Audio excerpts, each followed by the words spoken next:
Morning thoughts, morning thoughts, morning thoughts. Listen, straight off the bat, right? Big up to everybody going out to work today. It's Monday. I know you probably had a good weekend. For those of you who didn't have a good weekend, I hope you have a better weekend next weekend. But this situation right here, I need to address like right away. So last night we went live on SouFLoTV and we talked about the British couple that got killed in Jamaica recently after retiring to Jamaica and building their dream home and all that, which I'm going to speak about again because that conversation last night was too good to just let it go to waste. In that video also though, we had a caller that called in who I had spoken to previously and spoken to some other insiders of the music industry in Jamaica, right?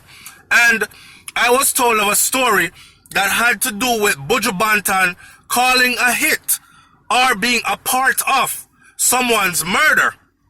The family is looking for justice and they just want the world to know that Buju was involved in them little brother or them son getting dashway, right? As we call it, dashway.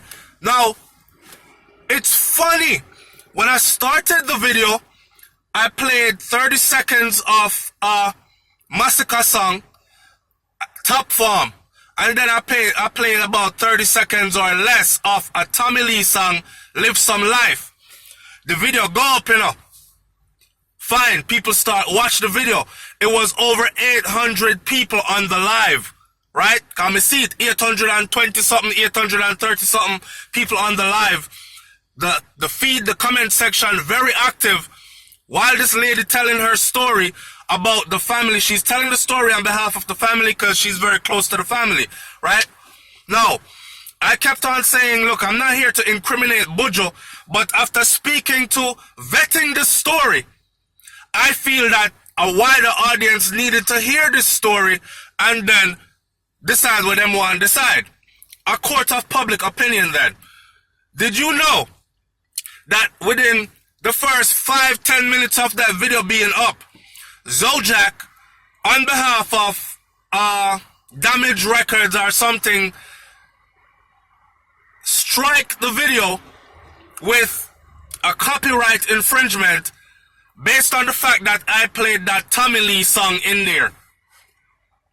And it's less than 30 seconds. Now there are rules out here to what you can use and I'm very aware of those rules.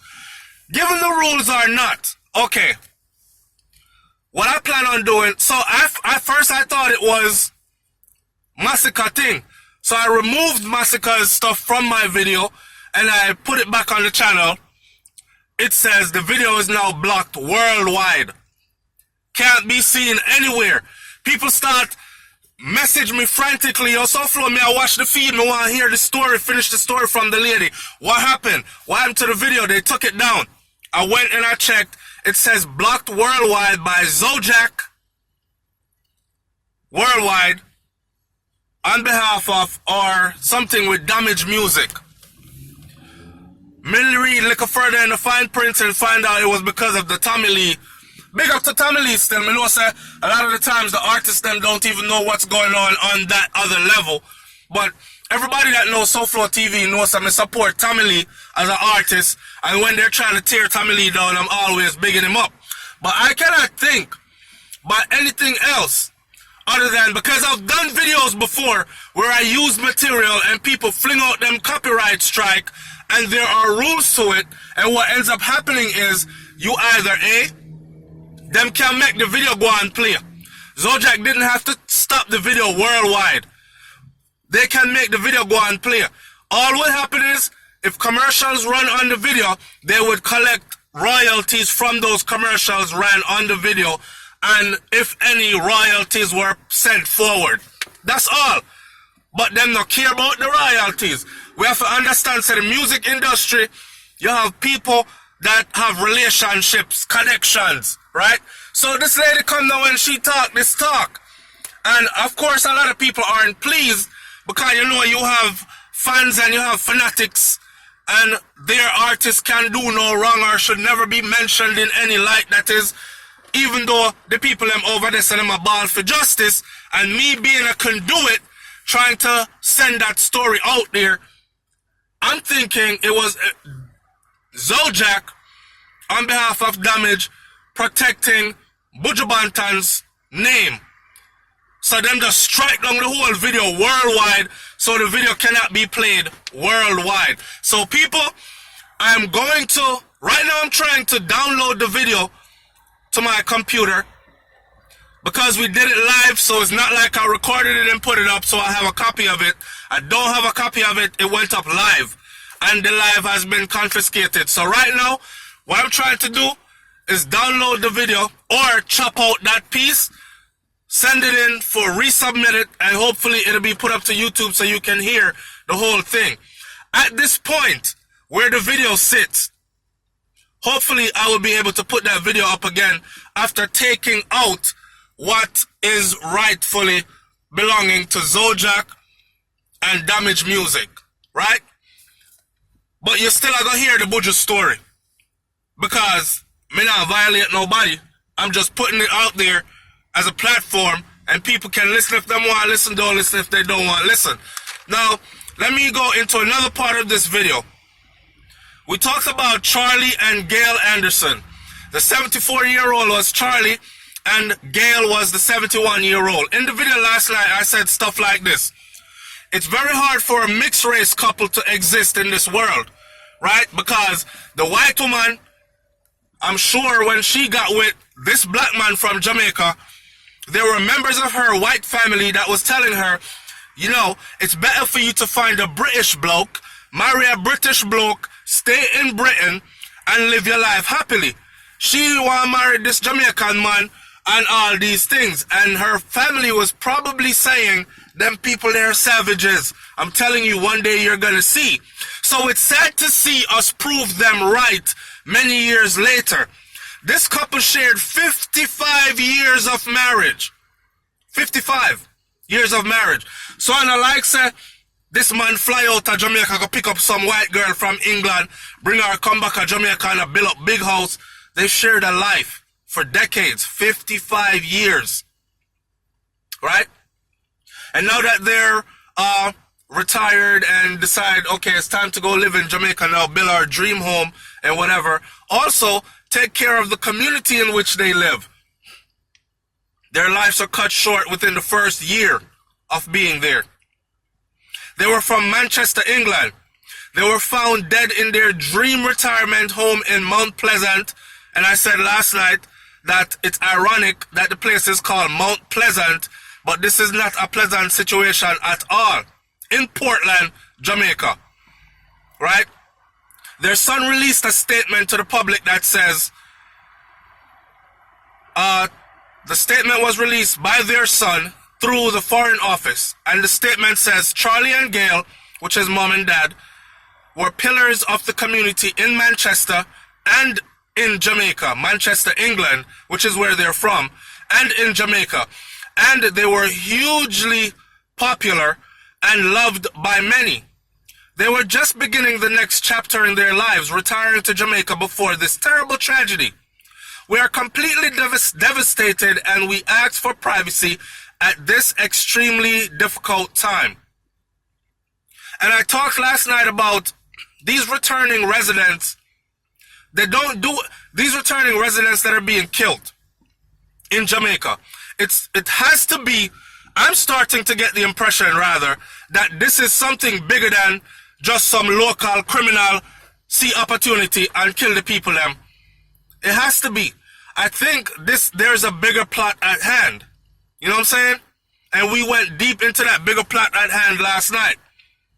Because you have people that are land grabbing in Jamaica right now, just like Masada, whatever her name is, that attorney that robbed what name there? Robbed Movado even, and is in trouble. I think she got released on how many $1 million bail. But her thing was drawing up paperwork for land and property and selling them that was not hers. And the owners of those property were probably overseas or dead, passed away, and they never asked her to sell their land. And she was earning millions from doing it. So I'm starting to think that there's a bigger plot to this. Run them way, take over the land, sell it, make enough money. So we discussed that as well last night. They were married for 55 years, I mentioned earlier. They were known as Charlie and Gail Anderson. That's their government name. But people also knew them as Florence and Halford. They had been building their dream home in Jamaica, going back and forth. So they were traveling back and forth, and I can't imagine, but people scope them out and say, yeah man, the couple from England, you know, see the big house where them are built. Yeah? Big nice house, them have money, you know. Scope them out. Yeah, them fly out again. Yeah, them fly in again. Alright, them definitely have money. So they were going back and forth for a few years, trying to make sure that everything was right with the house. It's how they wanted, to their specifications, etc., etc. They moved back to Jamaica now, after the house was completed, roughly 12 months ago. Full-time move back to Jamaica now. Remember, the man, which is Charlie, was born in Jamaica, but lived in England for many decades. Right? And his wife is a British-born white woman. And she's been with her husband, her Jamaican husband, for 55 years of marriage. And I'm sure they were together longer, because I know the CMD, you meet, you're married. So 55 years of marriage. And she decides anywhere her husband goes, where her happiness is. So they're going to retire to Jamaica, and that's what they were doing. Right?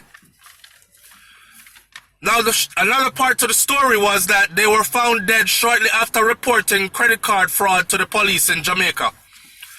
And I mentioned last night, you know, Jamaica have enough rogue police, enough dirty police. Big up to all the good one them. But we know about the dirty one them too. And we were speculating and saying, could this even be a case of they went to go report it to the police, but whoever is working on the inside let their outside ground workers know, hey, them come report the credit card thing, you know. So we can look forward for investigation coming up and so on and so forth. And next thing you know, the people them get dashed way. Somebody say, the best way to get rid of this, silence them. They went to Jamaica and they were victims of credit card fraud. And they went back to the UK after that. And then they came back and they complained to the police in Jamaica about it. Right? This is what the people in the community in Mount Pleasant had to say about them. They said that they had given so much to the community, they never said no to anyone. Anything you ask them for. When they travel, when them come back, they pack barrels for the whole community. What a rass. Who you know does that? They pack barrels for the whole community, then bring back shoes and clothes and electronic gadgets like tablets, food items, school items, over-the-counter medication, you know, your Tylenol, your aspirins, and these kinds of things, nasal spray, eye drops, them kind of something there, over-the-counter medicine for others, and many other things, it said. And these are the people that they killed. And in last night's video, I also mentioned, don't forget, Delroy Walker, the British charity fundraiser, who May 6th, we're in June, last month, May 6th of 2018 here, his dream also was to leave the UK and go back to Jamaica and help underprivileged youths to realize their dreams and a better way of life other than crime and violence. He too, after building his beachfront property, his dream retirement home, was killed shortly after, and I believe Delroy was killed like within a couple of months. So this is what we discussed last night, and that video, that live had over 800 and something people on there. But that story with Buju took precedence, and that's when people really clued in. So to see Zojak shoot the whole video down, Zojak and Damage Music has a right? And I'm not disputing that. But they could actually let the video play and collect the royalties, because I don't care about the royalties off the video. Collect the royalties, let the video play, because I have others that have done so. Them never have to strike down the whole video. Worldwide, silence the video completely. So I'm telling my audience to stay tight. Let me work on this. And I'm going to have that video back up for you without them thing in it, just so you can hear what this lady has to say. Alright? It's SouFLoTV, man. Another morning thoughts. Big up on yourself. Manners and respect. Live a good life. What's done in the dark will surely come to light. Live a good life. Be honorable. Be respectful. And love yourself. Alright? I'm out. Peace. Oh, one more thing. Make sure that the life that you're living on social media matches the life you live in real life. There's a lot of fake people out there. A lot of people who pretend to be holy and than thou art, or a good person, and you're dirty as Ross behind the scenes. Right? With me, what you see is what you get. And I hope that others can also say the same, do the same, and be the same. Big up on yourself, man. I'm out. Peace.